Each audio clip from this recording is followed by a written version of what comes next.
Hello नमस्कार, welcome to Gargi news India. मैं आस्था शर्मा। तो आइए जानते हैं आज की बड़ी खबरों के बारे में।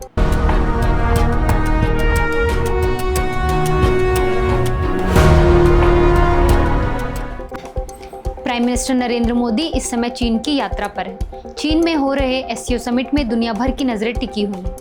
आज चीन के ताइंजीन में पीएम मोदी ने रशियन प्रेसिडेंट पुतिन और चाइना के प्रेसिडेंट शी जिनपिंग से मुलाकात की। पीएम मोदी ने बेहतर कनेक्टिविटी पर दिया जोर। आज भारत रिफॉर्म, परफॉर्म और ट्रांसफॉर्म के मंत्र पर आगे बढ़ रहा है। हमने हर चुनौती को अवसर में बदलने की कोशिश की है। मैं आप सभी को भारत की विकास यात्रा का हिस्सा बनने के लिए आमंत्रित करता हूँ। उन्होंने कहा कि संप्रभुता को दरकिनार करने वाली कनेक्टिविटी विश्वास और अर्थ खो देती है।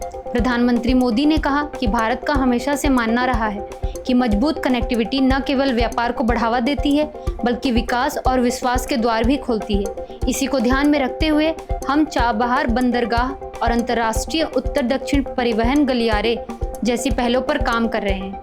इससे हमें अफगानिस्तान और मध्य एशिया के साथ कनेक्टिविटी बेहतर बनाने में मदद मिलेगी।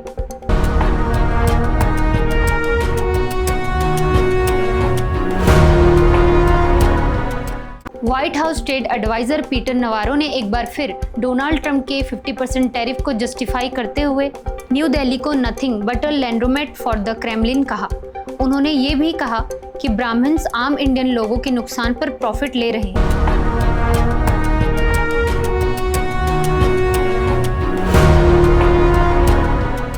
मराठा आरक्षण की मांग को लेकर जरांगे का अनशन चौथे दिन भी जारी। मराठा आरक्षण की मांग को लेकर मनोज जरांगे का अनशन चौथे दिन भी जारी है। अब उन्होंने ऐलान किया है कि वह आज से पानी पीना भी बंद कर देंगे। आजाद मैदान में आंदोलन के चलते दक्षिण मुंबई में ट्रैफिक और व्यापार पर असर पड़ा है, जिससे व्यापारी भी परेशान हैं। मुंबई में मराठा आरक्षण को लेकर अनिश्चितकालीन हड़ताल पर बैठे कार्यकर्ता मनोज जरांगे ने कहा कि वह अपने अनशन के चौथे दिन यानी आज से पानी पीना भी बंद कर देंगे। उन्होंने कहा कि वह गोली खाने को भी तैयार है ताकि अन्य पिछड़ा वर्ग में मराठा समुदाय को आरक्षण मिल सके। जरांगे ने सरकार से मांग की है उपलब्ध दस्तावेजों के आधार पर आरक्षण पर सरकारी आदेश जारी किया जाए।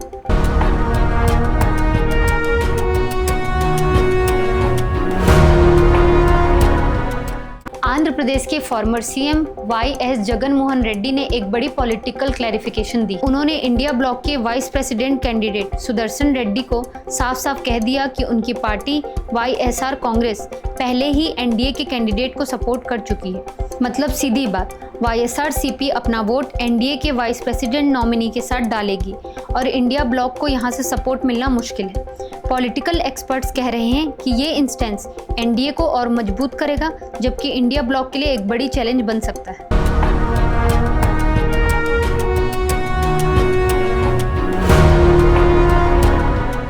कैफे, पार्क और बहुत कुछ, अब सब कुछ मिलेगा एक फ्लाईओवर के नीचे। मध्य प्रदेश के जबलपुर ने अपने सबसे लंबी फ्लाईओवर के नीचे के एरिया को ट्रांसफॉर्म करके एक नया एग्जाम्पल सेट कर दिया है। जो जगह पहले खाली और बेकार पड़ी रहती थी उसे अब एक रिक्रिएशनल हब में बदल दिया गया है। यहाँ लोगों के लिए स्पोर्ट्स टर्फ, ओपन कैफेज और ग्रीन पार्क्स बनाए गए हैं ताकि पब्लिक स्पेस के मैक्सिमम यूटिलाइजेशन हो और शहर को मिले एक नई पहचान। एक्सपर्ट्स कहते हैं ये अर्बन इनोवेशन है जो सिर्फ जबलपुर ही नहीं बल्कि देश के दूसरे शहरों के लिए भी एक मॉडल बन सकता है।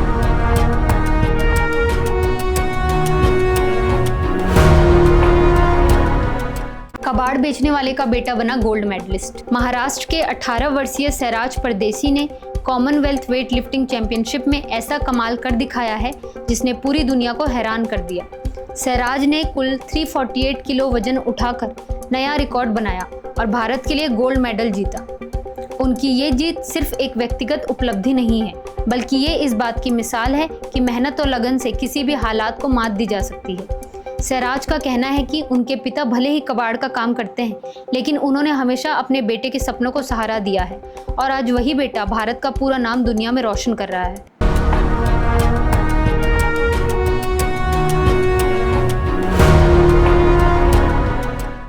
अफगानिस्तान के जलालाबाद शहर जो पाकिस्तान बॉर्डर के पास है, वहां एक 6.0 मैग्नीट्यूड का भयंकर अर्थक्वेक आया। इस तबाही में कम से कम 250 लोगों की मौत हो गई है और कई 100 लोग गंभीर रूप से घायल हो गए हैं। रिपोर्ट्स के मुताबिक कई घर और इमारतें गिर गई हैं। लोग मलबे के नीचे फंसे हुए हैं। रेस्क्यू टीम्स लगातार ऑपरेशन में जुड़ी हैं, लेकिन ग्राउंड से मिल रही तस्वीरें दिखाती हैं कि सिचुएशन बहुत ही गंभीर है। इंटरनेशनल कम्युनिटी ने इस भूकंप पर गहराई से चिंता जताई है और रिलीफ ऑपरेशंस के लिए मदद देने की बात कही जा रही है। अफगानिस्तान में पहले भी भूकंपों की वजह से कई बार भयंकर तबाही देखने को मिली है और एक बार फिर वहां के लोगों पर ये बड़ी आफत आ गई है।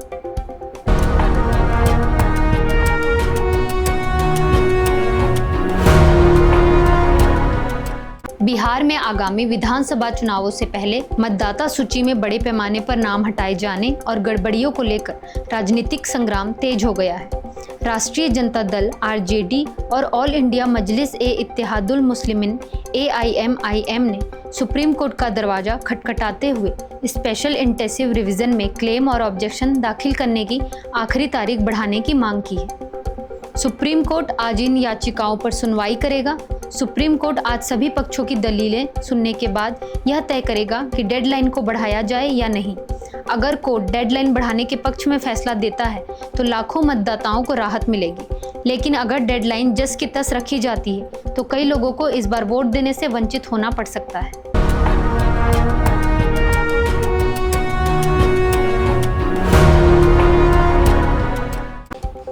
एक नई स्टडी ने चौंकाने वाले फैक्ट्स सामने रखे हैं। डेटा दिखाता है कि मालदीव्स और लक्षद्वीप के आसपास समुद्र की सतह पहले के सोच से भी ज़्यादा तेजी से बढ़ रही है। साइंटिस्ट ने ये ऑब्जर्वेशन किया है कोरल माइक्रोटॉल्स के जरिए। ये एक तरह के डिस्क शेप्ड कोरल कॉलोनीज होते हैं जो अपनी ग्रोथ को लोएस्ट टाइड के लेवल तक ही सीमित कर लेते हैं। मतलब इनकी ऊपर की सतह समुद्र के सबसे नीचे पानी का लेवल को सही तरीके से रिफ्लेक्ट करती है। खास बात यह है कि ये कोरल्स दशकों या सदियों तक जिंदा रह सकते हैं और धीरे धीरे ग्रो करके सी लेवल चेंजेस का नेचुरल रिकॉर्ड बना लेते हैं। इस नए डेटा का सिग्नल क्लियर है। क्लाइमेट चेंज का इम्पैक्ट कोस्टल रीजन्स पर उम्मीद से ज़्यादा दिख रहा है और अगर ये ट्रेंड ऐसे ही चलता रहा तो मालदीव और लक्षद्वीप जैसी जगहों पर समुद्र के ऊपर उठने का खतरा और भी बढ़ जाएगा।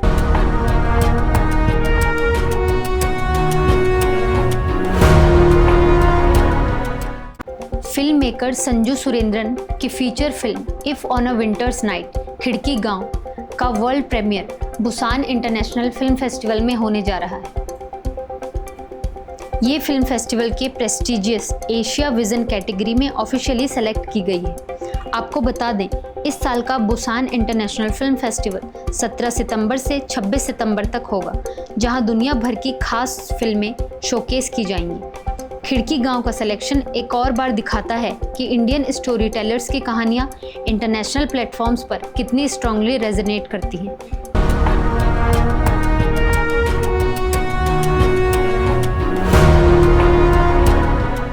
लास वेगास स्ट्रिप पर द विजार्ड ऑफ ओज का प्रदर्शन हुआ तो दर्शक 1939 की इस क्लासिक फिल्म का अनुभव उस तरह से कर पाएंगे जिसके बारे में इसके निर्माताओं ने शायद कभी नहीं सोचा होगा। इस क्लासिक फिल्म को दोबारा री इमेजिन करने में 2 साल से ज़्यादा का वक्त लगा और इस प्रोजेक्ट में 2000 से भी ज़्यादा लोग जुड़े रहे। इसमें इस फेयर की creative team, Google deep mind के रिसर्चर्स और वार्नर ब्रॉस डिस्कवरी के एग्जीक्यूटिव्स सभी शामिल थे। नई टेक्नोलॉजी के साथ बनाई गई ये इमर्सिव वर्जन ऑडियंस को एक ऐसा फील कराएगी जैसे वो खुद विजार्ड ऑफ ओज की दुनिया के अंदर चल रहे हों। एक्सपर्ट्स कह रहे हैं कि ये प्रोजेक्ट फ्यूचर के सिनेमास एक्सपीरियंस का एक नया चैप्टर खोल सकता है।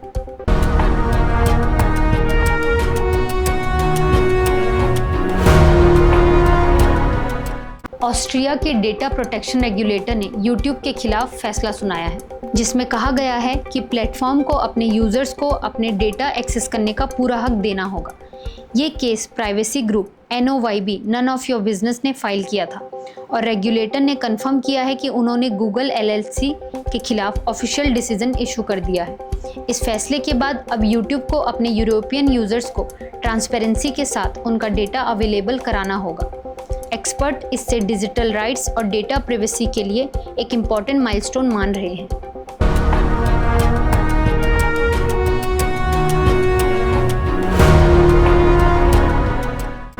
तो ये थी आज की टॉप खबरें। तो आपको हमारे ये बुलेटिन कैसा लगा कमेंट्स में ज़रूर बताइए और गार्गी न्यूज़ इंडिया को लाइक, शेयर एंड सब्सक्राइब करना ना भूलिए। मैं आस्था शर्मा, नमस्कार।